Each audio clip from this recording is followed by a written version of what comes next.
डोळा मन लंपट कोंड कोंडुनी धरीन जीवे देह भावे पूजीना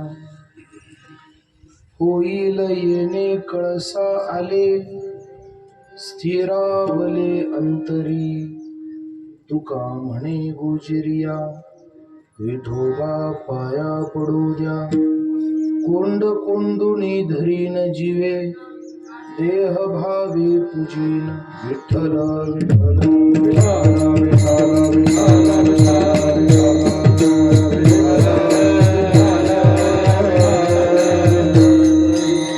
राहो आता हेची ध्यान डोळा मन लंपट कोंड कोंडुनी धरीन जीवे देह भावे पूजीन. प्रस्तुत चिंतना करता निवडलेला अभंग जगद्गुरु संत श्रेष्ठ श्रीमंत संत तुकाराम महाराज यांचा 4 चरणांचा अतिशय प्रसिद्ध अतिशय महत्वाचा आणि जवळजवळ सर्वांच्या परिचयातील आणि पाठातील अभंग आहे. वारकरी संप्रदायाचे वारकरी संतांचे आमच्यावरती नेमकी किती उपकार आहेत याचं जर यदा कदाचित कोणी जर प्रश्न विचारला तर त्याचं हे उत्तर होईल की आज या मंडप मध्ये बसलेल्या कोण्याही माणसाने हात वर करावा किंबहुना कोणत्याही वारकरी भजनी मंडळातल्या कोण्याही सदस्याने हात वर करावा आणि सांगावं की हा अभंग मी गाथा हातात घेऊन पाठ केलाय.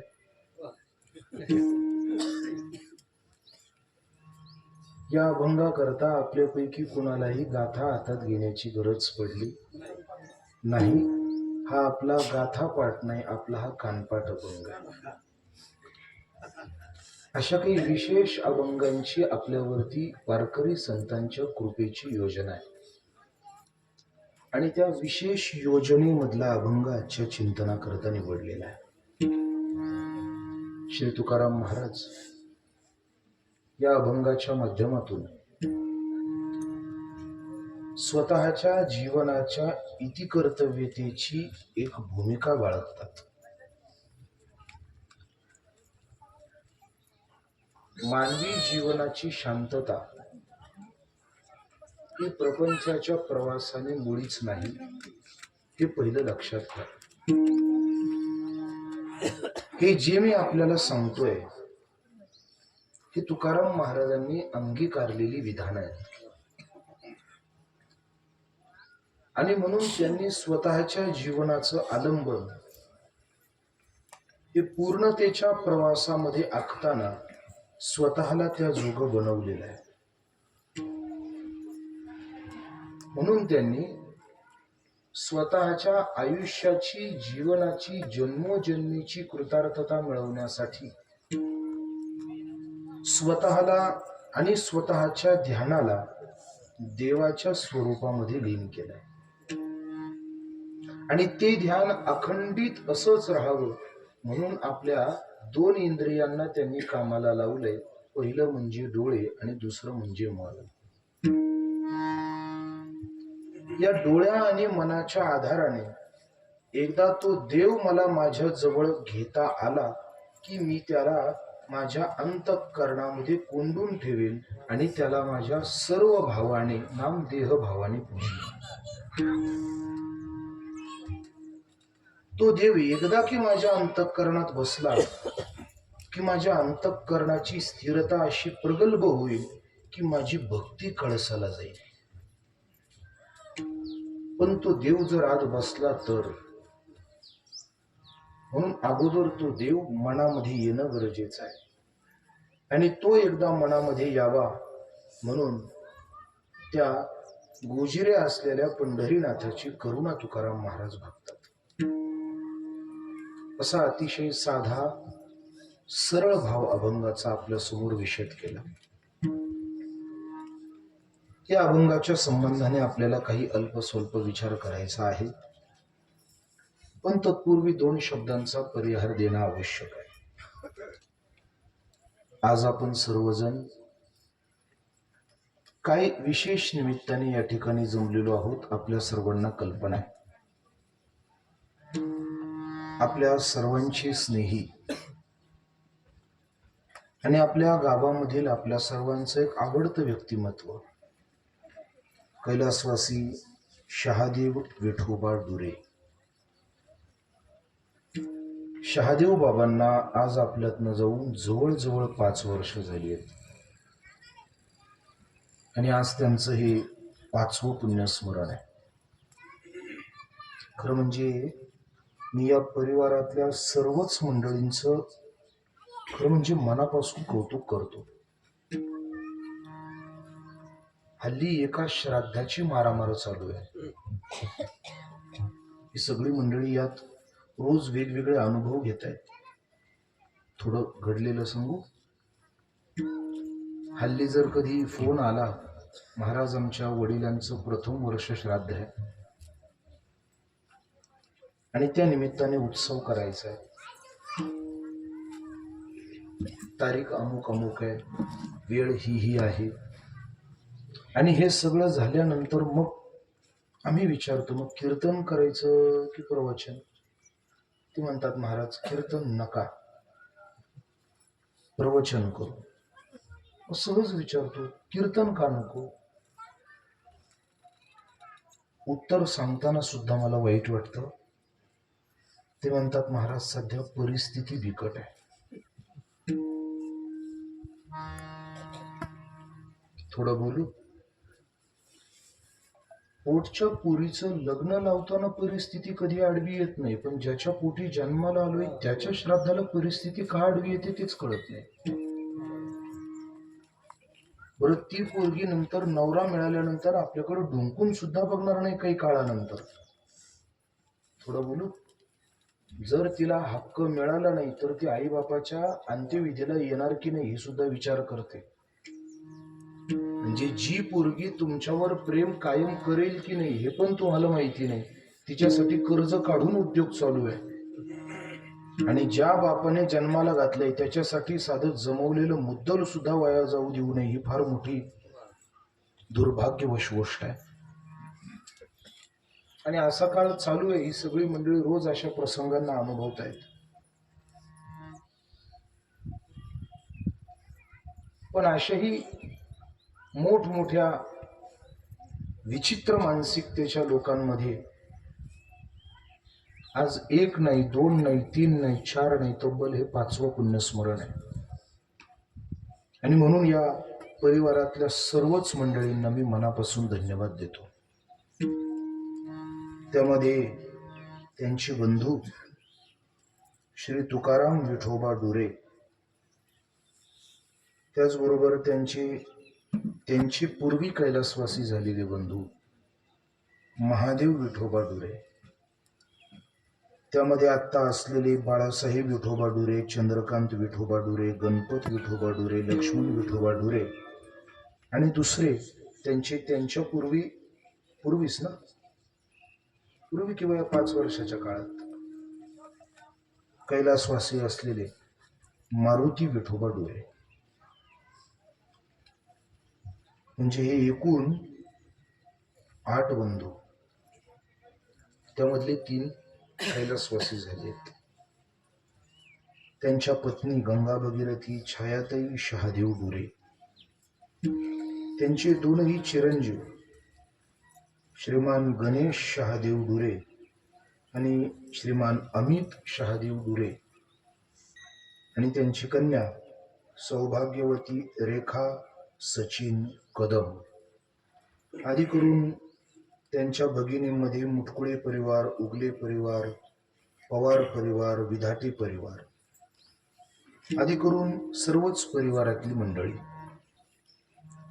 आज शहादेव बाबांच्या 5व्या पुण्यस्मरणाच्या निमित्ताने ही सगळी मंडळी एकत्रित झालेली आहे. त्या निमित्तानेही थोडंसं बोलायचं आहे. अभंगावरही थोडस बोलायचंय. थोडस येण्याकरता 15 मिनिट उशीर झाला. त्याचं कारण दोन गोष्टी. पहिलं म्हणजे आपल्या भागात आपल्या गावात प्रथमच येणं असल्यामुळे रस्त्याचा असलेला अपरिचय, आणि जवळच जवळच जवळच म्हणून खूप लांब येऊ आलो. मला माहिती नव्हतं आव्हानं एवढं मध्ये म्हणून. आव्हानं एवढं मोठं आव्हान बनून उभं राहील मला नव्हतं माहिती. तो अंदाज घेता घेता थोडासा वेळ लागला आणि रस्ते जरा नागमोडी वळणाचे, त्यामुळं थोडस रस्ता पूर्ण करता करता सुद्धा वेळ लागला. नाहीतर शक्यतो आमच्याकडून देवगडकरांकडून कधी शक्यतो उशीर होत नाही, पण कधी कधी आमच्या अज्ञानामुळे अशा गोष्टी घडत चालतात. पण कीर्तन सुरू होण्याकरता जरी 15 मिनिट उशीर झालेला असला तरी त्याची भर ही रूपावळी रामकृष्ण हरी चालीमध्ये काढलेली आहे. भजनी मंडळाच्या लक्षात आलं असेल. मी रूपावळी अजिबात लांबवलेली नाही ना, चाल आपण लांबवली. त्यामुळे बरोबर 12 वाजता मी थांबणार आहे. 60 मिनिटांची संवादाची वेळ आपल्याकडे शिल्लक आहे. फक्त या 60 मिनिटाच्या संवादामध्ये माझ्या 2 अटी आहेत. त्यातली पहिली अट तो म्हणजे आपल्या सर्वांच्या जवळ असलेला एक निर्जीव मित्र,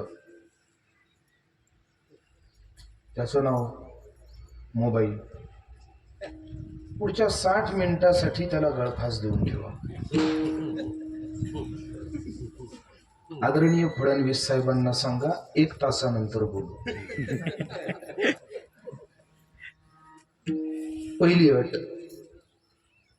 आणि दुसरी अट, आगामी 60 मिनिटांमध्ये आपल्याकडनं कोणत्याही प्रकारचा आवाज होणार नाही याची विशेष प्रत्येकाने वैयक्तिक घ्यावी ही दक्षता.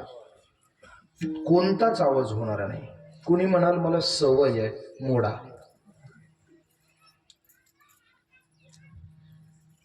थोडासा शांत स्वभावाचा माणूस मी आहे, त्यामुळे माझं बोलणंही जरा शांत आहे. जरा नाही, जरा जास्त शांत आहे. मला विनाकारण गडबड गोंधळ करायला अजिबात आवडत नाही. आणि माझ्या सौभाग्याने आज मला अनुकूल गायक वादक मिळाले, हे माझं परम भाग्य आहे. एकदा या सर्वांसाठी टाळ्या वाजवा. नाहीतर उशीर झाल्यानंतर कीर्तनकाराच्या मानसिकतेला पिळवणूक करणारी बरीच गायक वादक आहेत. पण आज खूप दिवसानंतर चक्रधार विरहित चाल मला ऐकायला मिळाली. या कलाकारांचे मनापासून धन्यवाद देतो.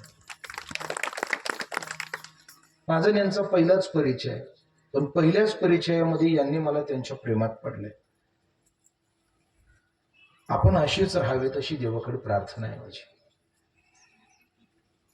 बाहेरचा चालू असलेला व्यावसायिक दुर्गुण आणि कीर्तनाची शांततेची मर्यादा भंगतेचा आपल्याला कोणताही गंध लागू नये. आपण फार चांगले आहात सर्वजण, अशीच राहा. सर्व गुणीजन, गायनाचार्य, मृदंगाचार्य, आदरणीय सर्व टाळकरी मंडळी, विनेकरी महाराज, उत्कृष्ट साऊंड सिस्टीम, दर्कश्राव्याच्या माध्यमातून कीर्तनाला दूरपर्यंत उंची देणारी सर्व सहकारी, आणि आपण सर्व या डुरे परिवारावरती प्रेम करणारी मंडळी. खरं म्हणजे अशा एका विचित्र काळाला आपण गेल्या काही वर्षांपूर्वी पाहिलं की याचे उद्गाते कुणीतरी दुसरे होते, पण परिणाम आपल्याला भोगावे लागले. आणि त्याच काळामध्ये शहादेव बाबांना आपल्याला गमवावं लागलं. काळ फार भयंकर होता. त्या काळामध्ये जेवढी चांगली माणसं आपण गमावली त्याचा हिशोब लावणं सुद्धा कठीण आहे. कोविडच्या काळामध्ये खूप चांगली माणसं आपण गमावली. औद्योगिक क्षेत्र, शैक्षणिक क्षेत्र, कृषी क्षेत्र, व्यावसायिक क्षेत्र, आणि आमच्या वारकऱ्यामध्ये सुद्धा आम्ही फार चांगली माणसं गमावली. आपल्याच भागामध्ये असणारे आमचे सत्यविजय महाराज कोरडगावकर, ही एक फार मोठी ज्ञान विभूती आम्ही गमावली. विनोद वैभव बाबासाहेब महाराज इंगळे ही एक चांगली विनोदाची विभूती, दर्जेदार विनोदाची विभूती आम्ही गमावली. यादी फार मोठी होईल. आध्यात्मिक क्षेत्राचं जसंही नुकसान झालंय तसं आपल्या या आव्हाने गावाचं थोडं औद्योगिक व्यावसायिक नुकसान सुद्धा या परिवाराच्या संबंधाने खऱ्या अर्थाने गेल्या 5 वर्षापूर्वी आपलं झालंय. आणि ते नुकसान भरून काढणं मुळातच आपल्या हातात नाहीये. कारण आपण किती जरी प्रयत्न केले तरी शेवटी भाग्यलिखित ज्या गोष्टी आहेत त्यांना समोर काय म्हणून निभावावं लागेल सांगता येत नाही. आणि शहादेव बाबा अगदी त्याच घटनेच्या पूरक ठरले आणि त्यांना गेल्या 5 वर्षापूर्वी आपल्यातनं जावं लागलं. परिवारानं पुष्कळ प्रयत्न केले त्यांना वाचवण्याचे. अमित, गणेश, परिवारातील इतर मंडळी खूप प्रयत्न केले. त्यांचा मित्र परिवार मोठ्या आपुलकीनेही त्या काळात धावून आला. पण पुष्कळ प्रयत्न करून सुद्धा आपल्याला यश हाताला आलं नाही. खरं सांगू, हे दुर्दैव नुसतं आपल्या डुरे परिवाराचे नशिबे असं नाही. इतिहासात मोठमोठ्या मंडळींच्या नशिबी सुद्धा हे अशा प्रकारचे प्रयत्न करून सुद्धा हाती निराशा आलेली आहे. मोठमोठ्यांचं सांगतोय मी, छोट्यांचं सांगत नाही. व्यास माहिती आहेत? व्यास की ज्यांच्या ज्ञानाची व्यापकता ही स्वतः ज्ञानेश्वर महाराज सुद्धा मान्य करतात. व्यासांचा मागोवा घेतो, भाष्यकाराती वाट पुसतो. ते व्यासांचं वर्णन करताना मोठमोठ्यांनी असं सांगितलं, नमोस्तुते व्यास विशाल बुद्धी, फुल्लार विंदानियत पत्र नेत्र. हे व्यास, त्या व्यासांचा एक प्राणप्रिय शिष्य होता, त्याचं नाव होतं दास. थोडं लक्ष देऊन कीर्तन ऐका बरं का. मी अगदी वेळेत थांबणार आहे, तुम्ही काळजी करू नका, फक्त लक्ष माझ्याकडे पुरेपूर द्या. 60 मिनिटांपेक्षा 1 मिनिटही तुमचा जास्त घेणार नाही, तुमची शपथ. त्यामुळे 60 मिनिटाचा हा संवाद फार पराकाष्ठेने ऐका, फार जपून ऐका, फार व्यवस्थित ऐका. माझं बोलणं शांत जरी असलं तरी ते तोलून मापून बोलणार आहे. एक छोटा प्रश्न विचारू, भाव सोन्याचा जास्त असतो की लोखंडाचा जास्त असतो? किती चालू आहे सध्या? 40? मला विचार बघे, 81 पर्यंत गेलंय सोनं. 81ला तोळा. मग मला फक्त आपल्याला एवढं विचारायचंय, लोखंड काय तोळा आहे? तोळा आहे लोखंड? किलो टनात? त्या किलोचा सुद्धा भाव याच्या तोळ्या एवढा नसेल. सोन्याचा भाव हा मोजका असतो. का? कारण तिथे त्याची उपलब्धता कमी आहे आणि त्याची किंमत तेवढी जास्त आहे. तसं बोलणं सुद्धा फार मोजकं आहे. मोजकं आहे याचा अर्थ ते हलकं आहे असं समजू नका. किमान लोखंड तरी नाहीये. सोना हे असं मी म्हणणार नाही, पण लोखंड नाहीये हे लक्षात घ्या. म्हणून फार लक्ष देऊन कीर्तन ऐका. यदा कदाचित या कीर्तनाच्या संवादातनं आपल्या मनातला आतापर्यंतचा एखादा अंतःकरणात दडलेल्या एखाद्या प्रश्नाचं उत्तर देवाला आपल्या सर्वांच्या समोर वधवून घ्यायचं असेल, म्हणून फार लक्ष देऊन कीर्तन ऐका, खूप लक्ष देऊन कीर्तन ऐका. नुसतं कानाने ऐकू नका. कानात शिरलेला प्रत्येक शब्द मनापर्यंत पोहोचू द्या. आणि तो पोहोचण्यासाठी 2 शब्दांमध्ये असलेलं हे अंतर आहे. त्यामुळे फार लक्ष देऊन ऐका. व्यासांचा एक शिष्य प्राणप्रिय शिष्य, त्याचं नाव होतं दास. तो दास व्यासांची एवढी सेवा करायचा आणि त्या सेवेचा व्यासांना सुद्धा एवढी अनुकूलता प्राप्त झाली होती की आता व्यासांनी विचार केला की मला आयुष्य भरपूर आहे. व्यासांना कल्पापर्यंत आयुष्य होतं, पूर्ण एक कल्पापर्यंत. जोपर्यंत ब्रह्मदेव आहे तोपर्यंत व्यास आहे. मग त्यांनी विचार केला की माझं आयुष्य कल्पापर्यंत आहे आणि माझा हा शिष्य दास, याचं आयुष्य फार तोकडं आहे. हा जेवढी आत्मीयतेने माझी सेवा करतो तेवढी आत्मीयतेने परत सेवा करणार शिष्य मला मिळेल की नाही माहिती नाही. हा शिष्य जर माझ्या बरोबर शेवटपर्यंत राहिला तर किती चांगलं होईल. म्हणून मला जसं कल्पापर्यंतचं आयुष्य आहे तसं या माझ्या दास नावाच्या शिष्याला सुद्धा कल्पापर्यंतचं आयुष्य मिळालं पाहिजे. म्हणून व्यासांनी धाव घेतली, ती म्हणजे पहिली यमराजाकडे. कारण का, प्राण नेणारा यम आहे ना. नाही त्या यमासी करुणा, बाहेर काढिता कुडी प्राणा.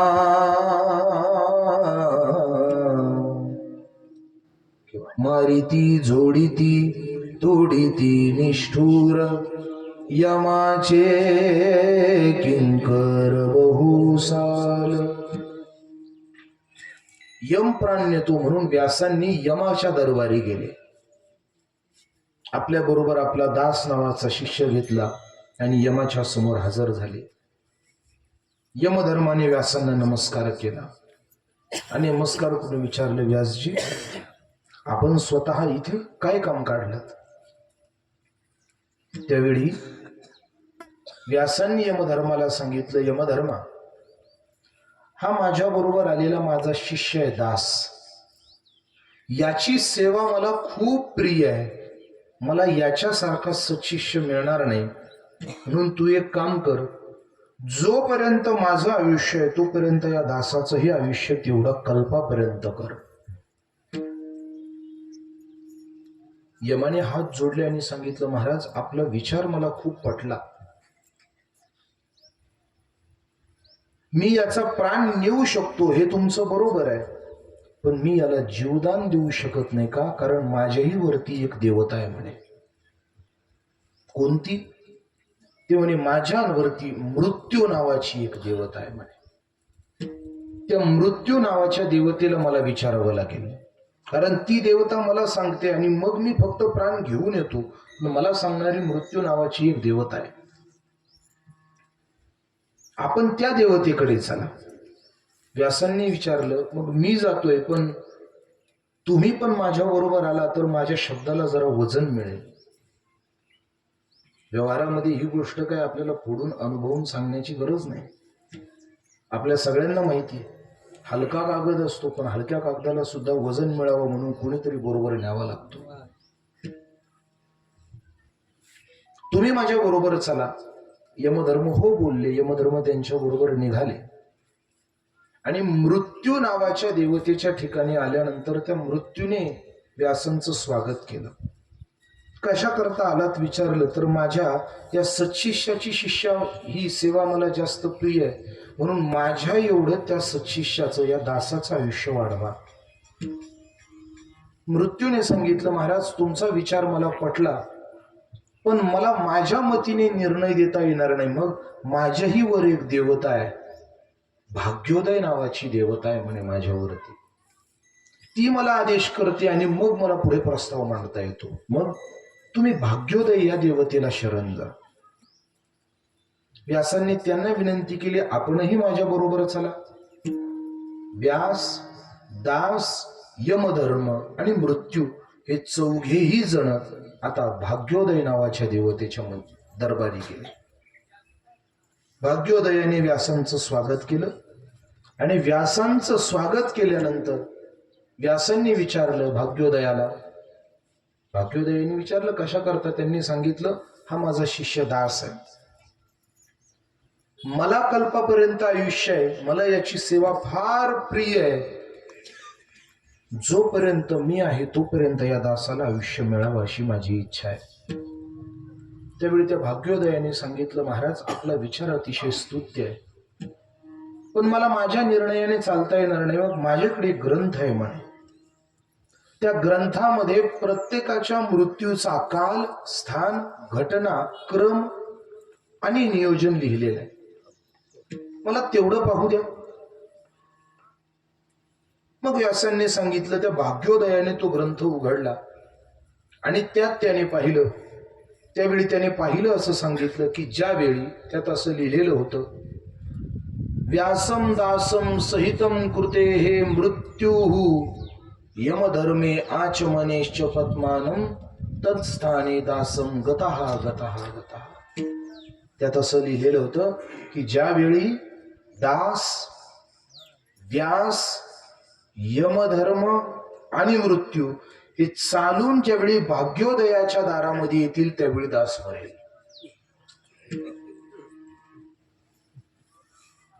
यमधर्माने हे सगळं, व्यासांनी हे सगळं ऐकलं. व्यास म्हणे, अरे हे नेमकं तू वाचतोय खरं आहे का? ते म्हणे, वाचतो हे खरं नाही, जरा मागे वळून बघा म्हणे. मागे वळून पाहिलं तर दासाचं शरीर खाली पडलेलं होतं. थोडं बोलू. ज्यांच्या बुद्धी आणि ज्ञानाचं कौतुक स्वतः ज्ञानेश्वर महाराज करतात, त्या व्यासांना सुद्धा त्यांचा शिष्य वाचवता आला नाही. आपण पुष्कळ प्रयत्न करून आपल्या हाती उत्तर आलं नाही. कर्म, खेळ कर्माचा आहे. विठ्ठल विठ्ठल विठ्ठल.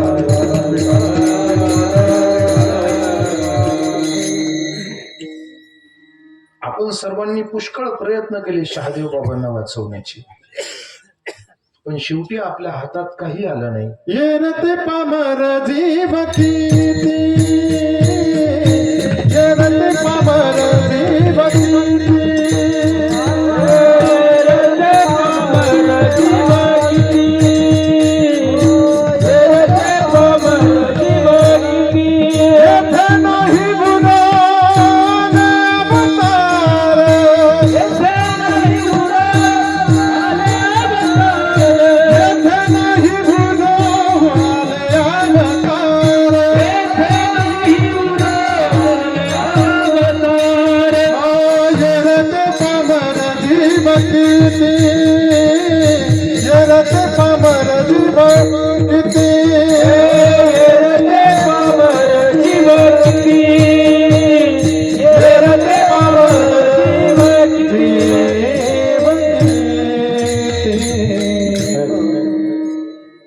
महाराज बोलतात की इथे देवादिकादी अवतारांना सुद्धा थांबता आलं नाही.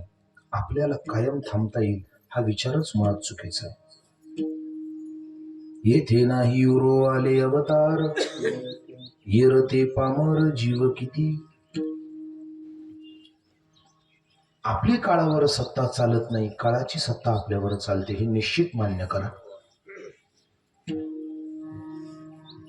आणि काळाच्या या सत्तेला उलथून टाकणं हे मृत्यू लोकाच्या सामान्य क्रियेमध्ये ताकद नाही. याच्याकरता विशेष शक्ती असावी लागते, आणि ती विशेष शक्ती सुद्धा प्राप्त करण्याची भूमिका याच देहामध्ये. याची देही घडे देवाचे भजन, आणि कहे ज्ञान नाही कोठे. इतर कोणत्याही ठिकाणी हे ज्ञान नाही. पण खरं बोलू, हे ज्ञान, ही शक्ती आपल्याला फार सहज मिळाली आहे. थोडा व्यावहारिक शब्द वापरू का? थोडा व्यावहारिक शब्द वापरू.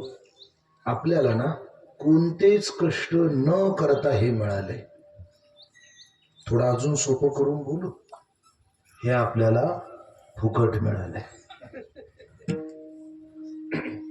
आणि फुकट मिळाल्यामुळे काय झालं दुष्परिणाम माहितीये? आपल्याला ना त्याची किंमत राहिलेली नाहीये. या फुकटपणाचे फार दुष्परिणाम आहेत आणि आपण त्याची शिकारी झालोय आता. अहो, फुकट मिळालं की माणसाला अजिबात किंमत राहत नाही. एक घडलेली घटना सांगतो आपल्याला. माऊलींच्या सोहळ्यामध्ये वारीत चालत असताना पालखी जेव्हा पुण्याजवळ येते, तुम्ही ऐकताय ना, पण झोप नाही लागली ना अजून? इकडे इकडे माझ्याकडे लक्ष द्या.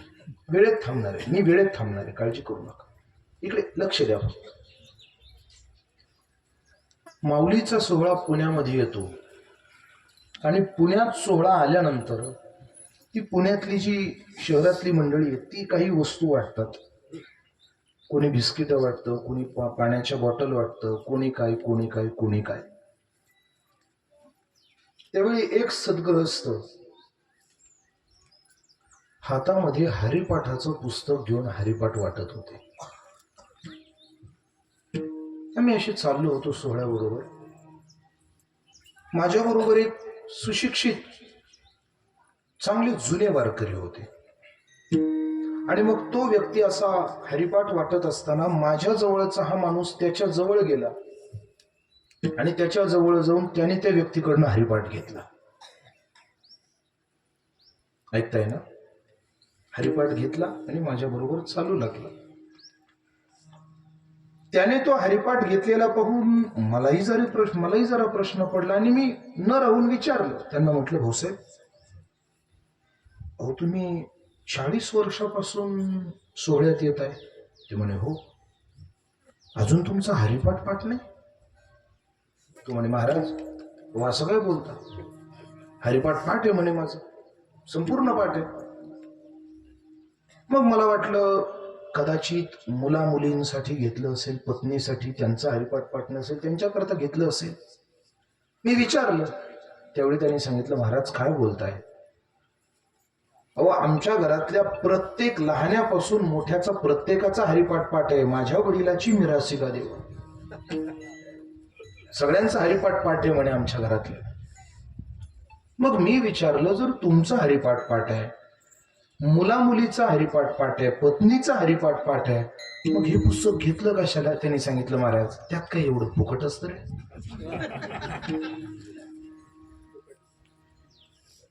जो हरिपाठ आपल्या उद्धाराचं प्रयोजन बांधेल एवढी ज्या हरिपाठाची शक्ती आहे, तो जर फुकट मिळाला तर त्याची सुद्धा लोकाला किंमत नाहीये. विठ्ठल विठ्ठल.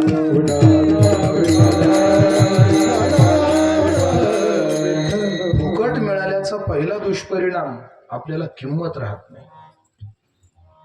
फुकट मिळाल्याचा दुसरा दुष्परिणाम, फुकटपणाचा दुसरा दुष्परिणाम, आपल्या प्रगतीच्या प्रेरणा संपून जातात, प्रेरणा खुंटीत होतात, प्रेरणा विस्तारत नाहीत.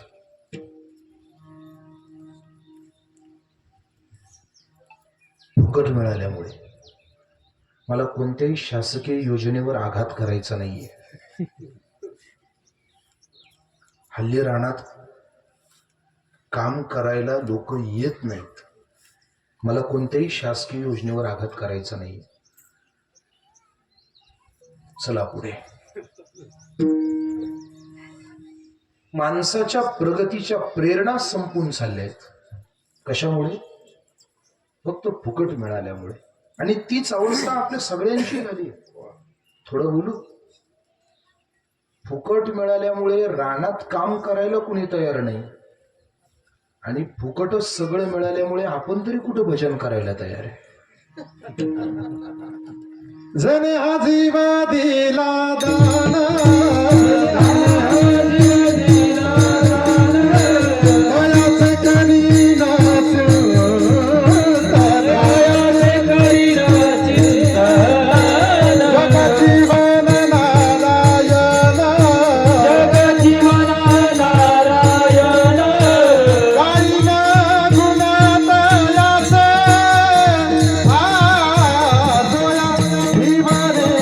Thank you.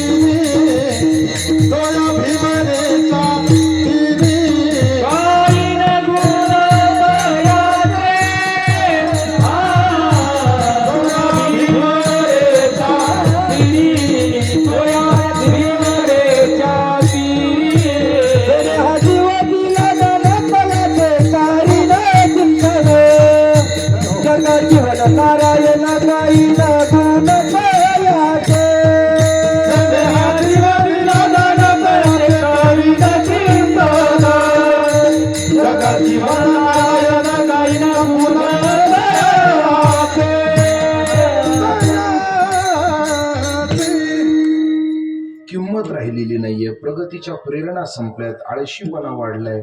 आणि नुसता आळशीपणा वाढला नाही, थोडं बोलू, फुकट मिळाल्यामुळे जरा उद्दामपणा सुद्धा वाढलाय. मागे संभाजीनगरमध्ये एक घटना घडली, आपण बऱ्याच जणांनी ऐकली असेल, टीव्हीच्या माध्यमातून बऱ्याच जणांना पाहिलीही असेल. आता त्या घटनेवरती हसावं की शोक व्यक्त करावा हा अजून फार मोठा प्रश्न माझ्यासमोर पडलेला आहे. घटना माहितीये, पाहिली असेल बऱ्याच जणांनी. आवडीची नसलेली भाजी केली म्हणून मुलानं आईला मारलं. मारलं नाही, मारलं. पाहिली आपण टीव्हीवर घटना, पाहिली की नाही? हेडलाईन होती चांगली, आपल्या संभाजीनगर जिल्ह्यातच घडलेली आहे. मुलाला कारल्याची भाजी आवडत नव्हती म्हणून मुलाने आईला. आता मला आपल्याला विचारायचं, या घटनेला हसावं की शोक व्यक्त करावा? महाराज, मी भरपूर शोधलं पण मला एवढ्या खालच्या दर्जाचं प्रमाण सुद्धा सापडलं नाही.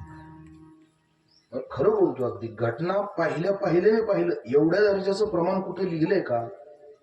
नाथ महाराजांची सगळी गाथा पाहिली मी, एवढं हलकं प्रमाण अजून, म्हणजे आपली जात संतांच्या बुद्धीच्या खालच्या विचारापेक्षा सुद्धा खाली चालू आहे आपण. आता किती प्रमाण सुद्धा सापडू नये एवढ्या हलकटपणाचं. हे सगळे कशाचे दुष्परिणाम आहेत माहितीये? फुकट मिळाल्याचे. कोणतेही कष्ट न करता आयुष्यामध्ये जेव्हा काही मिळतं ना, तेव्हा त्याच्या आयुष्याची माती व्हायला सुरुवात होते. आयुष्यात मोठं बनायचं असेल तर त्याने दे रे हरी पलंगावरी या भूमिकेत आणि या इच्छेत कधी जगू नये. प्रपंच असो नाही तर परमार्थ असो, अगोदर आपलं कर्तृत्व सिद्ध व्हावं लागतं. प्रयत्न अगोदर आपल्याला करावे लागतात, तेव्हा प्रकृती आपल्याला काहीतरी साथ देते. आणि अशा परमार्थाच्या मार्गावरती मोठी स्वप्न पाहणारे तुकाराम महाराज त्या उंचपणापर्यंत जाण्यासाठी, त्या कळसापर्यंत जाण्यासाठी अगोदर स्वतः प्रयत्नांची पराकाष्ठा करतात. अभंगाचं पहिलं चरण. राहो आता हेची ध्यान, राहो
जर लाभ आपल्याला पाहिजे ना, कष्ट सुद्धा आपण करायची तयारी ठेवली पाहिजे.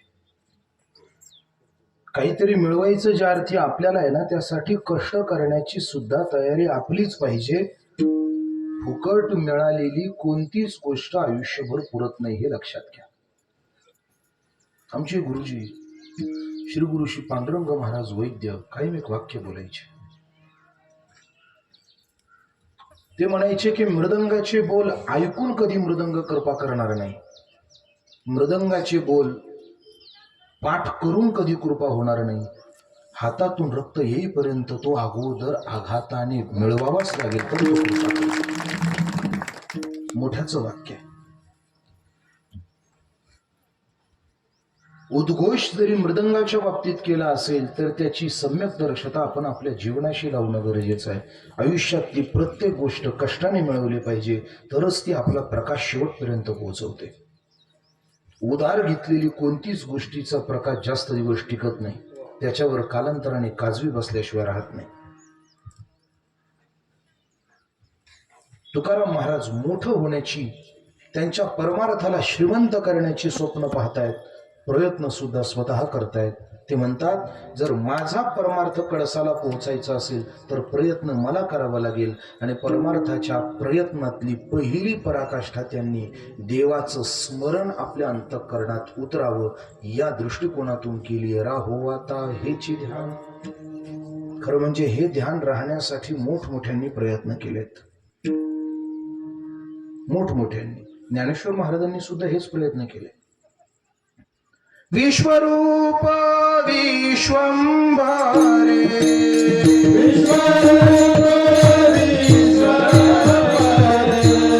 कमलनयना कमलाकरे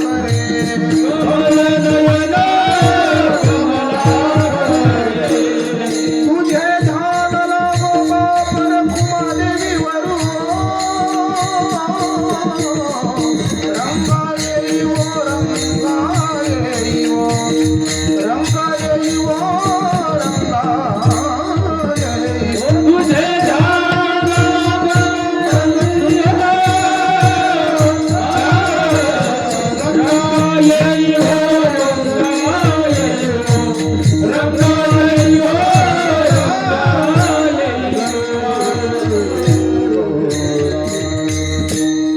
ही वारकरी फडाच्या चालीची परंपरा आहे. खरं म्हणजे काही काही माऊलीचे अभंग असे आहेत की त्यांना फक्त वारकऱ्यांच्याच बैठकीत न्याय आहे. आणि त्या अभंगांना फक्त भूतकाळात आदरणीय लता दिदींनीच फक्त न्याय देण्याचा प्रयत्न केला. नमुना म्हणून रंगा येईवो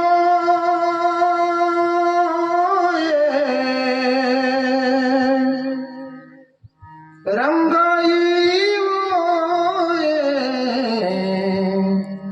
विठाई की ठाई माझे कृष्णाई कान्हाई विठाई की ठाई माझे कृष्णाई कान्हाई विठाई की ठाई माझे कृष्णाई कान्हाई. हे नमुने आहेत फक्त.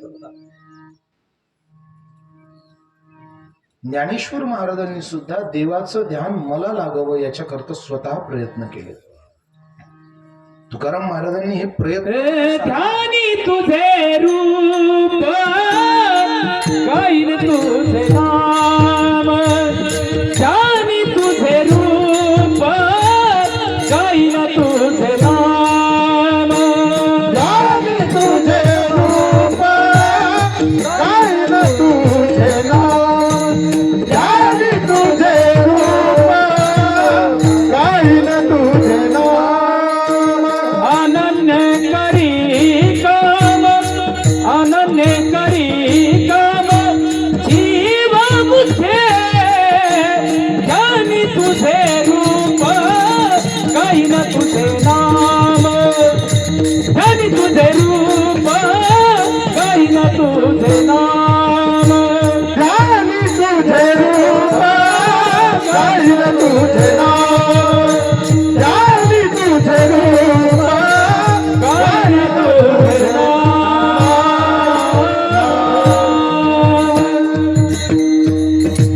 ध्यानी तुझे रूप गाईन तुझे नाम ही सगळी प्रयत्नांची पराकाष्ठा आहे. आणि तुकाराम महाराजांनी त्या देवाला ध्यानामध्ये आणण्याची साधना आपल्या पूर्णत्वापर्यंत नेली देखील. सुंदर ते ध्यान उभे विटेवरी ही पराकाष्ठा आहे, ही प्रयत्न आहेत. पण सांगू ते देवाचं ध्यान आपल्या बुद्धीमध्ये प्रविष्ट होण्याकरता सुद्धा अगोदर इंद्रियांना कामाला लावावं लागतं. आणि कोणत्या इंद्रियांना? तुकाराम महाराज म्हणतात, डोळा, मन, लंपट. हे देवा, तुझं रूप माझ्या अंतःकरणामध्ये ध्यान रूपाने प्रविष्ट होण्यासाठी मी माझ्या डोळ्याला आणि मनाला तुझ्या त्या स्वरूपाच्या ठिकाणी लपेटून ठेवेल. एकदा त्यांनी तुला लपेटलं, कारण डोळ्याचा प्रभाव फार मोठा आहे. तुकाराम महाराजांनी सगळे इंद्रिय बाजूला ठेवले, पण या दोन इंद्रियांना विशेष महत्व दिलंय. पहिलं म्हणजे डोळे आणि दुसरं म्हणजे मन. काय एवढं महत्व दिलं? घटना सगळ्यांना माहिती आहे. मला दृष्टांत सांगून आपला बहुमोल किमतीचा वेळ फिरवायचा नाहीये, पण फक्त स्मरण करून देतो. भागवतामध्ये आजमेळाची कथा सर्वांना माहिती आहे. चांगला सच्छल ब्राह्मण होता, चांगला होता हो. वेदाची सेवा होती, अग्निहोत्र करत होता, त्रिकाल संध्या चालू होती, स्वच्छ जीवन होतं. आणि देवपूजेला फुलं आणि काही होत्र अग्निहोत्राच्या समिधा आणण्याकरता वनामध्ये गेला. येता येता फक्त वेगळ्या वाटेने आला आणि वाटेवरनं येता येता एका स्त्री आणि पुरुषाचा चाललेला पशुधर्म, फक्त रस्त्यावर चाललेला पशुधर्म या डोळ्यांना पाहिला. डोळे बंद केले, घरी आला. आणि घरी आल्यानंतर पुन्हा ज्यावेळी देवपूजेकरता बसला, तेवढे आता अंतःकरणात देव दिसत नाही. आता आठवतं फक्त ते जे डोळ्यात पाहिलं होतं. थोडं बोलू, प्रमाणित बसत नाही, भाव दृष्टिकोनातून बसत नाही, मग शब्द संगतीने बसतं. देखिला डोळा बैसला मनी. भाव लावू नका, फक्त भूमिका घ्या.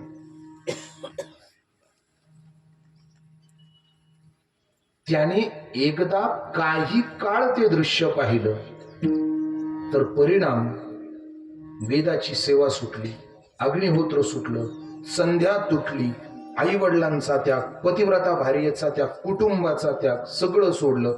तिच्याच कडे गेला, तिथेच राहिला, तिच्याच बरोबर संसार करू लागला. एक नाही, दोन नाही, 10 मुलं तिच्यापासून झाली. त्याला घोळ कुणी केला?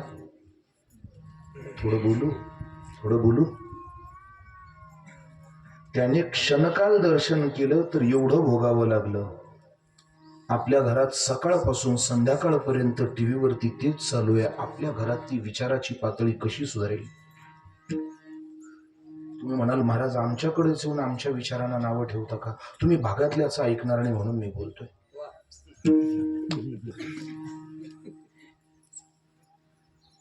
कारण मी इकडे आजीही झालो, माझीही झालो, मला फरक काही पडणार आहे म्हणून थोडं तटस्थपणे बोलतोय. आपल्या घरात आज छोट्या छोट्या चुकीच्या गोष्टी होतात, त्या एका दिवसात घडत नाही, हे लक्षात घ्या. बऱ्याच दिवसांपासून आपल्या घरात बरंच चुकीचं होत चाललंय. त्याच्या परिणामाने आत्ताच्या चुकीच्या गोष्टी वाढत आहेत. नुसतं मुलाला जन्म देतानाच विचाराची प्रवृत्ती शुद्ध असावी असं काही भाग नाही. जोपर्यंत आयुष्य आहे तोपर्यंत जपावं लागतं. लोक म्हणतात आम्ही किती जपलं, आता हे झालं. किती जपलं हा भूतकाळ नाही बोलायचा, चालू वर्तमान काळ जपतच राहायचं आणि जपतच राहावं लागणार आहे. तुम्हाला कुठपर्यंत जपायचं? मरेपर्यंत जपावं लागेल. मरेपर्यंत जपावं लागेल तर चांगुलपण टिकेल. नाहीतर वाटा फुटायला जास्त वेळ लागत नाही. शेवटपर्यंत जपावं लागणार आहे. मुलांना विचाराच्या, चांगल्या विचारांच्या कासेचं दूध कायम पाजत राहावं लागणार आहे. त्याशिवाय ते तुमच्या घरातलं वातावरण शेवटपर्यंत टिकणार नाही. जपावं लागणार आहे. आपल्या डोळ्याला, आपल्या मनाला चांगल्या विचारांचं अधिष्ठान द्यावंच लागणार आहे. आणि एकदा ते पराकाष्ठेने झालं की मग तो देव सुद्धा आपल्या अंतःकरणात येतो आणि आलेल्या देवाला परत तू कवरा बाहेर जाऊ देत नाही. अभंगाचं दुसरं कोंडू कोंडू निधरी ना जीवे, धरी ना जीवे, कोंडू कोंडू धरी ना जीवे, कोंडू कोंडू निधरी ना जीवे, कोंडू कोंडू निधरी ना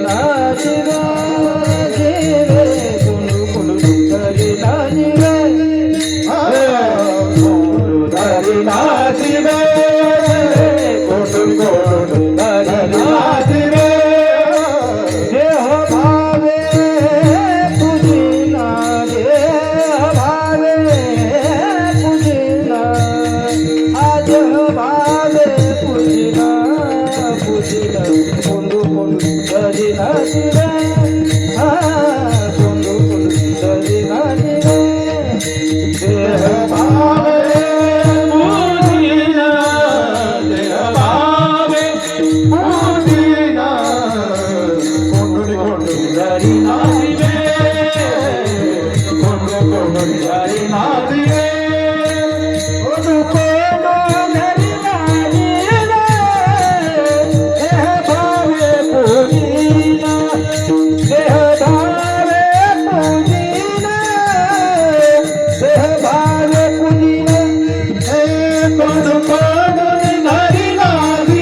भावे पूजिन देह भावे पूजिन भावे पूजिन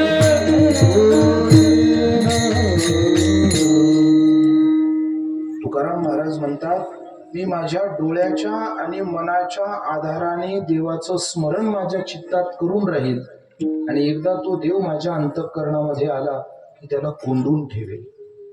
आता खरं सांगू, ही कोंडून ठेवण्याची पद्धत काही नवीन नाहीये, ही त्याच्याही अगोदरची जुनी आहे. सांगू, हृदय बंदी खाना केला आत विठ्ठल कोंडिला,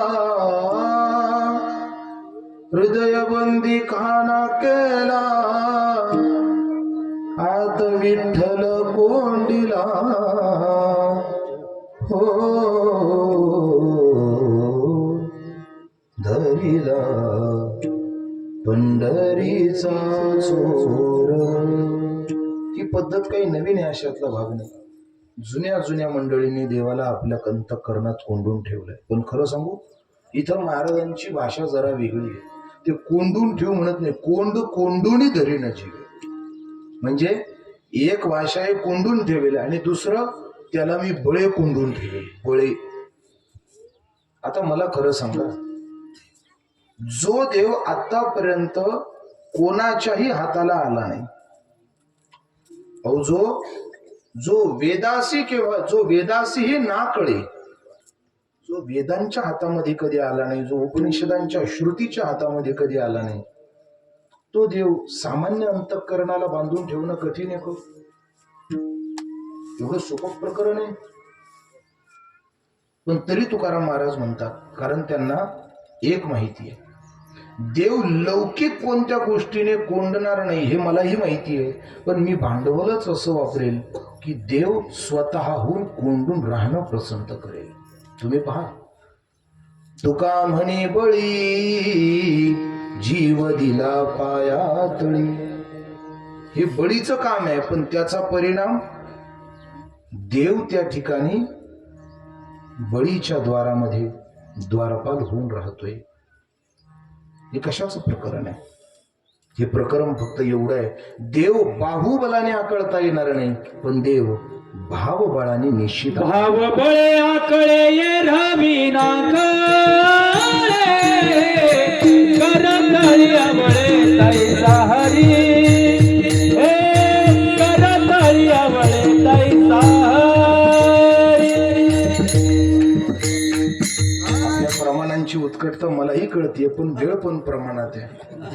प्रमाण खूप आहेत. भाव बळे आकळे ये रवी नाकळे देवा कारणे भाव तस्मात द्यावे न लगे फारसे चित्त देव भावाचा भुकेला देव भुलला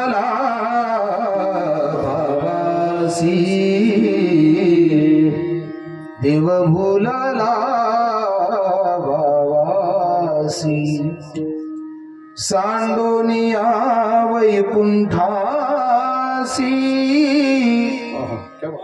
सांडोनिया वैकुंठासी. हा देवाचा आतापर्यंतचा इतिहास तो भावाने आकळला जातो. ज्या सुखा कारणे देव वेडावला वैकुंठ सोडोनी संत सदनी राहिला. त्याला सवय येते, तो भावाने आकळला जातो. पण मग भावाने आकळण्यासाठी तो भाव सुद्धा तेवढा उत्कट पाहिजे. मग तो भाव तसा होण्यासाठी मी त्याचं पूजनच तसं करील, देह भावी पूजीन. एकदा देहभावाने त्या देवाला पूजलं की तो माझ्या घरी असा पक्का घडून राहील. आणि एकदा तो तिथं येऊन कायम राहिला ना, एक गोष्ट लक्षात घ्या, तो जाता येता नकोय. तो एकदा आला की परत तिथून हल्ला जर नाही ना, तर निश्चित माझ्या भक्तीचा कळस गाठेल अभंगाचं. वैने कळस हाले वैने कळसाले होईल येणे कळसाले होईल येणे कळसाले स्थिरावले अंतरी स्थिरावले अंतरी कोंडोनी धरला जीव कोंडोनी धरला जीव स्थिरावले अंतरी स्थिरावले अंतरी कोंड कोंड धरिला जीव कोंडोनी कोंडोनी धरिला जीव वैले येन कळसाले श्रीरामले अंतरी श्रीरामले अंतरी श्रीरामले अंतरी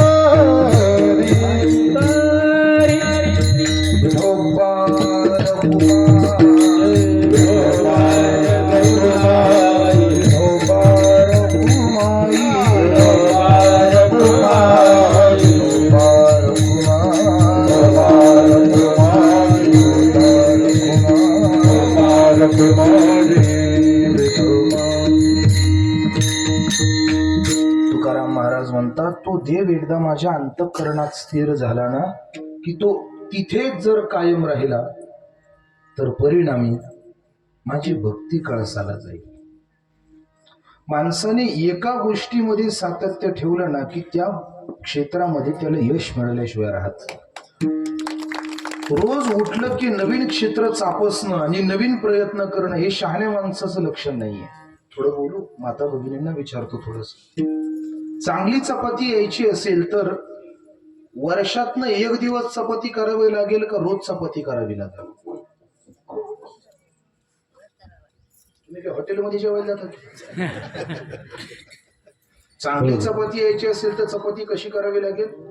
रोज करावी लागेल तर जमून. बरोबर. चला साधा मुद्दा घ्या. ज्याला कधीतरी उडवा उडवीची उत्तर देण्याचा प्रसंग येतो तो गुंतो, पण ज्याला रोजच त्याची सवय तो कधी त्यात गुंतत नाही. ज्याला रोजच उडवा उडवीची उत्तर देण्याची सवय आहेत ना तो माणूस कधी तो सहज माणसाला धक्का देऊन जातो. कारण का? सवय आहे. बोलू, जर वाईट गोष्टींचं सातत्य ठेवल्याने त्याचा परिणाम होतो तर चांगल्या गोष्टीचं सातत्य ठेवल्यावर परिणाम होणार नाही का? सन्मार्गावर कायम चालत राहा, त्याचा परिणाम हातात आल्याशिवाय राहणार नाही. तुकाराम महाराज देवाच्या नित्य स्थिरतेबद्दल बोलतात. जर देव माझ्या अंतःकरणात कायम जर स्थिर राहिला, जर स्थिरावले अंतरी, हे जर कायम, इथे स्थिरावले या शब्दाचा अर्थ स्थिर होणे, तिथून न हलणे, कधीही न हलणे. देव जर कायम आतमध्ये बसून राहिला ना तर विकारांचं आगमन आतमध्ये होणार नाही आणि हळूहळू हळू भक्ती कळसाला जाईल. पण खरं सांगू, हे सगळं केव्हा शक्य होईल? हे शक्य तेव्हा होईल जेव्हा आपण त्या मार्गाला सुरुवात करू. महाराज तेच बोलतात. तुका म्हणे गोजिरिया, तुका म्हणे गोजिरिया, तुका म्हणे गोजिरिया, तुका म्हणे गोजिरिया, विठोबा पाया पडो जा, विठोबा पाया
सगळी स्वप्न पाहतोय बरोबर आहे. काय काय?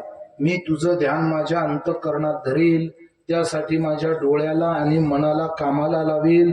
तू एकदा माझ्या आतमध्ये आला की मी तुला तिथे कोंडून ठेवेल. देहभावाने तुझी सर्व पूजा करील आणि एकदा तू माझ्या आत आला की तिथं असा स्थिर राहशील आणि परिणामी माझी भक्ती कळसाला जाईल. ही सगळी देवा मी स्वप्न पाहतोय. पण देवा, ही सगळी स्वप्न केव्हा पूर्ण होतील? जेव्हा तू मला तुझ्या चरणावरती डोकं ठेवू देशील तेव्हा. नामा म्हणे केशी राजा गेला नेम चालली माझा. माझी ही सगळी स्वप्न पूर्ण होतील देवा, पण पहिलं तू मला तुझ्या चरणावर डोकं ठेवू दिलं पाहिजे. ही भाषा पहा तुकाराम महाराजांची. देवाच्या पायावरती डोकं ठेवण्यासाठी सुद्धा अगोदर देवाची प्रेमानं परवानगी मिळवावी लागते. सगळ्यांच्या समोर उद्दामपणा चालतो, देवासमोर उद्दामपणा चालत नाही. आणि ज्याला शेवटपर्यंत सुखी राहायचंय आणि टिकून राहायचंय त्याने या प्रयत्नात पडायचं नाही. पांडुरंगाच्या दर्शनाला जाताना वारकरी बनवूनच जायचं. तुम्ही जर तुमचं लौकिक पद तिथपर्यंत घेऊन वजन मारायला गेला तर तो घरीच बसवतो. त्याच्या जवळ जाताना महाराज सगळ्याला चॅलेंज करायचं. ज्याच्या जगात झोपतोय त्याला चॅलेंज करता आपण. काही लोक म्हणतात आम्ही मानत नाही. बसा कायम तशीच. मानत नाही, बसा तशीच. हालूच दिलं नाही अजून देवाने काही लोकांना. वरून खूप पडत आहे, पण सांगू देवाचं वाक्य आहे, त्याच्याशी कृतज्ञ झालेल्याला तो खाऊच देत नाही. आणि जरी त्याने बळे खाण्याचा प्रयत्न केला तरी पचवायचं की नाही त्याच्या हातात आहे. अहम वैश्वानरो भूत्वा. पचवून आत लोटायचं की उलट करून बाहेर टाकायचं त्याच्या हातात आहे. म्हणून मला आजच्या हल्लीच्या सगळ्या तरुण मंडळींना एक निरोप द्यायचा आहे. तुम्ही एरवी कोणाच्याही पाया पडून तुमच्या जीवनात मोठं होण्याची स्वप्न जर पाहत असाल तर तो लौकिकातला माणूस फक्त तुमचा मध पिऊन घेईल, तुमचं कल्याण करणार नाही. आणि जर खरंच तुम्हाला अशा शाश्वत सुखापाशी जर यायचं असेल आणि यशस्वी होऊन जीवनात जगायचं असेल तर ज्ञानेश्वरी गाथा आणि वारकरी संतांना नमस्कार करून पुढे चला. तुमचं पतन कधी होणार नाही हे लक्षात घ्या. कधी पतन होणार नाही. थर्ड क्लास लोकांच्या पाया पडण्यापेक्षा क्लास 1 ज्यांनी निर्माण केलं ना त्याच्या पायाला लागा. तो तुम्हाला क्लास 2 क्लास बसवल्याशिवाय राहणार आहे. तुमची पावलोपावली चव घालून तुमच्या मोठेपणाचं श्रेय लाटणाऱ्या नको त्या पुढाऱ्यांना शरण जाण्यापेक्षा वारकरी संतांना देवांना हात जोडा. ते तुमचा फायदाही घेणार नाही आणि तुमच्या कष्टाचं श्रेय फक्त तुम्हालाच मिळेल. संतांना शरण जा, आयुष्याचं कल्याण होईल. देवाला शरण जा, आयुष्याचं कल्याण होईल. माती होणार नाही. कधी आत्महत्या करण्याची वेळ तुमच्यावर येणार नाही. कधी मन खचून जाणार नाही. फक्त देवाच्या चरणावरती डोकं टेकवा. सगळा भार त्याच्यावर घाला. भार त्याच्यावर घाला याचा अर्थ आळशी व्हा असं नाही. कर्म करत राहा, त्याच्यावर विश्वास ठेवून करा. कधी कधी तुम्हाला असं वाटेल की माझ्या हक्काचं आहे, मला मिळालं नाही. एक सांगू, कधी कधी हक्काचं धन सुद्धा आपल्या वाईटावर येऊ शकतं. तो तुमच्या हक्काचं तुम्हाला देईल की नाही माहिती नाही, पण तुमचं वाटोळं होईल असं कधीच तुमच्या जवळ येऊ देणार नाही. तो कायम तुमचं कल्याण होईल असं तुमच्या जवळ देईल. त्याला समजणं फार पुढचा खेळ आहे. कधीतरी देवाची धोरणं समजून पहा. आयुष्याचं कल्याण झाल्याशिवाय राहणार नाही. तुकाराम महाराज हीच भूमिका पुढे ठेवून विचार करता, एवढी स्वप्न मी पाहिलीत देवा, पण याच्या सगळ्या स्वप्नांना पूर्ण व्हायचं असेल तर त्याच्या आधी सर्वात महत्वाचं माझं हे डोकं तुझ्या पायावर टेकलं पाहिजे. तुका म्हणे गोजिरिया, हे देवा, हे गोजिरिया देवाला दिलेलं विशेषण आहे. विठोबा पाया पडू द्या, कोंड कोंडुनी धरीन जीवे, देह भावे पूजिन ज्ञानेश्वर माऊली. माऊली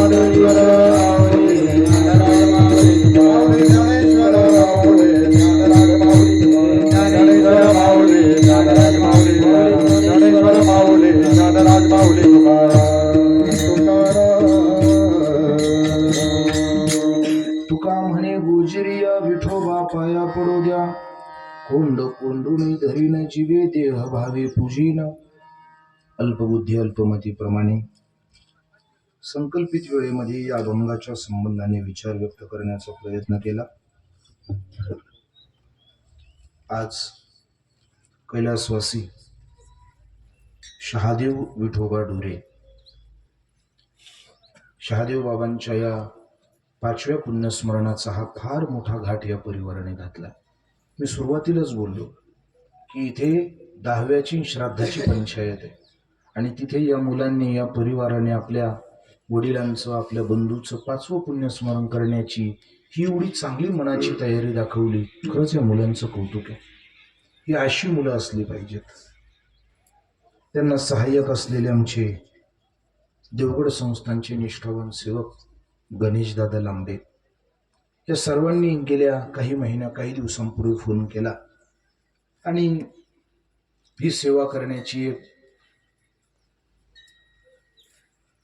निरोप देऊन मला इथपर्यंत येण्याचं निमंत्रण दिलं आणि फार बरं वाटलं इथं येऊन. सगळी परिवारातली मंडळी, कुटुंबातली सगळी मंडळी आदराने सन्मानाने साधू संतांविषयी भावपूर्ण आहेत आणि सर्वांविषयी मनातली चांगली भावना ठेवून आज ही दोनही मुलं आपल्या वडिलांची आध्यात्मिक आणि कौटुंबिक अशा दोनही गोष्टींचे वारस ठरले.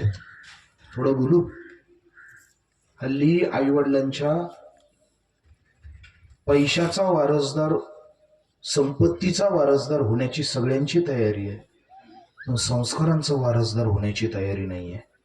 पण खरं सांगू, जोपर्यंत तुम्ही संस्कारांचे वारसदार होत नाही तोपर्यंत त्यांची संस्कृती सुद्धा तुमच्या कल्याणाला कारण ठरणार नाही, हे लक्षात घ्या. म्हणून आपल्या पूर्वजांच्या संस्कारांच्या अगोदर वारसदार झालं पाहिजे. संपत्ती आपोआप आपल्या जवळ येते आणि ती संस्काराची परंपरा गणेश, अमित या दोघांनीही आपल्या वडिलांच्या कृतज्ञतेच्या या उत्सवातून आपल्या सर्वांसमोर प्रदर्शित केली. एक चांगलं औद्योगिक क्षेत्रामधलं हे नाव आहे, पण ते नाव गेल्या 5 वर्षापूर्वी कालवश झालं. पण त्यांची कृतज्ञता हा संपूर्ण डोरे परिवार या ठिकाणी बाळगतोय. भगवान परमात्म्याला एकच प्रार्थना करेन की भविष्यात कोणत्या ना कोणत्या निमित्ताने, कोणत्या ना कोणत्या रूपाने शहादेव बाबांना याच परिवारामध्ये कोणत्या ना कोणत्या अंगाने पुन्हा पाठवावं आणि या परिवारामध्ये त्यांच्याविषयीचा हा जो एक प्रेमाचा, एक आधाराचा, एक हा झरा आटलेला आहे, हा पुन्हा प्रवाहित व्हावा अशी दयाघन पंढरीनाथांच्या चरणी प्रार्थना करून पुनश्च एकदा सर्व आदरणीय महाराज मंडळी, मृदंगाचार्य, गायनाचार्य, सर्व आदरणीय टाळकरी मंडळी, विनेकरी महाराज, साऊंड सिस्टीम आणि आपण सर्वच प्रभुप्रिय श्रोते सज्जन आपल्या सर्वांच्या चरणी विनम्र भावाने वंदन करतो आणि माझ्या कीर्तनाची वेळ संपलेली आहे. बोलणं आटोपतं घेतो. विठ्ठल जय जय विठ्ठल, विठ्ठल जय जय विठ्ठल, जय विठ्ठल जय जय विठ्ठल.